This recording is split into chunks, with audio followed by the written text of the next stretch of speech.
Hello everybody and welcome back to my channel. So for those of you who don't know me, my name is Amy and I am a yoga instructor, a student of holistic nutrition and massage therapy. And today I'm back with another video for you. So first off, I just want to say sorry for the quality of the audio. I don't have my microphone with me, so it's in another city right now. I'm hoping to get that back soon so I can provide a little bit higher quality content. So again, I apologize for the sound in this video, but I wanted to get some content out since it's been an incredibly long time since I've last posted.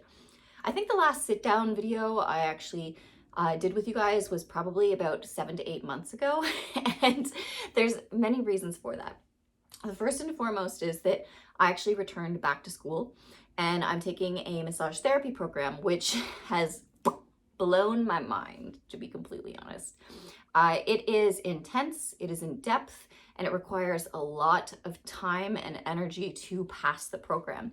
In Canada and in Ontario specifically, the training is rigorous. So we, as massage therapists, are known as the experts in tissues. So in order for me to become a registered massage therapist, the training is in depth and intensive, as I said. There's a lot of anatomy, physiology, we get a neuroscience, then plus we have to do our regular coursework pertaining to the credits to actually to be in a college course, and then our lab setting stuff where we actually learn how to work on tissues and do manipulations. So I have a great deal of respect for registered massage therapists because the training that they receive is extreme.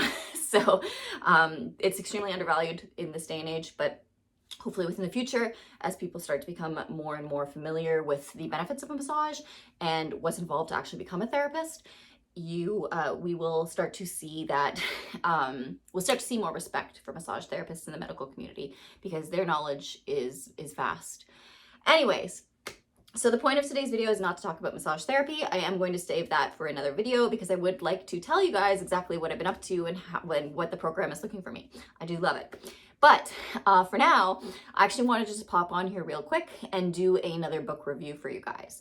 So last year I had started doing a monthly book just to try and keep myself motivated to read and to keep gaining knowledge for my career and for my personal life, because I believe that as much as we need to work out the body, we need to work out the mind as well. So reading is imperative for that. Not to mention some of the stuff that I found is just super interesting, and it can be really beneficial for myself and anybody else who might be interested in optimizing their health or just learning some really cool stuff. So the book that I have for you today is called The Science of Yoga, and it's going to be backwards on the screen because I have my phone flipped. Apparently I'm not super organized today in the tech department, but that's okay. That's not the point. So the book is called The Science of Yoga. I will link it below. And this book is phenomenal. Actually, I've read several books about teaching yoga and the practice of yoga. And this one is a fantastic resource if you are somebody who's looking for the more technical aspects of yoga. If you are somebody who understands the science or is interested in learning the science behind it, I would say pick this one up. It's a very good tool to have in your toolkit. And the reason I like it is because it actually, for me, it aligns with massage therapy quite well.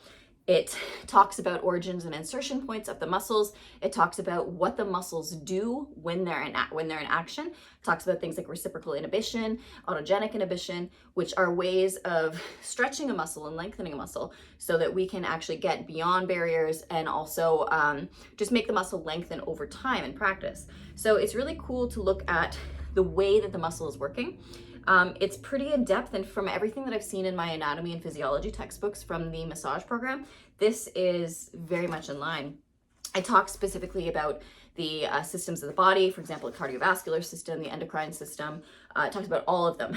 And what I like too is that it approaches an ancient art form from a scientific perspective. So we see things, the way the cells, what happens to the cells during movement and during breathing. Talks about meditation and the physiological effects of meditation.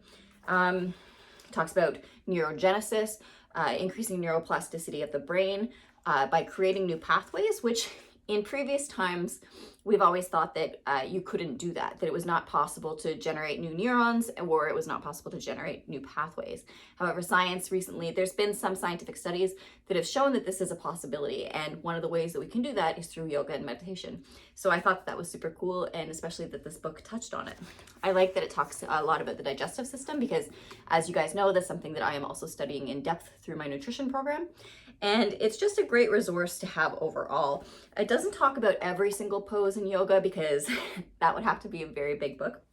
But for the most part, it talks about floor postures, inversions, seated postures, balanced postures, standing. So you get a pretty good idea of most of the poses and the way that the muscles and the body is working throughout those movements. Talks about the importance of Shavasana, how stress affects the body. And if you guys know me, I'm very big on stress, about trying to decrease the bad kind of stress. We need stress in our lives. We need eustress, which is the good kind that motivates us to get up and do things. But there is also problems related to stress when it comes to like cortisol levels and overall health. So through yoga and massage therapy and nutrition, that's kind of what my focus is try to reduce those stress levels so that we can lead overall healthier, more happy lives. Anyways, if you're interested in this book, I will have it linked below. I will also have it attached to my Goodreads account. So if this is something that interests you, please, please, please check it out because it's a phenomenal resource. Again, it's called The Science of Yoga, Understand the Anatomy and Physiology to Perfect Your Practice by Ann Swanson. So as always, if you have any questions, comments, concerns, or ideas, please feel free to reach out to me. I do not have any social media, which is something I will get into in another video as well. The only social media I do have right now is YouTube and Discord. So please feel free to reach out via those or email me. I always love hearing from you guys. So thank you so much, and I will talk to you soon. Bye.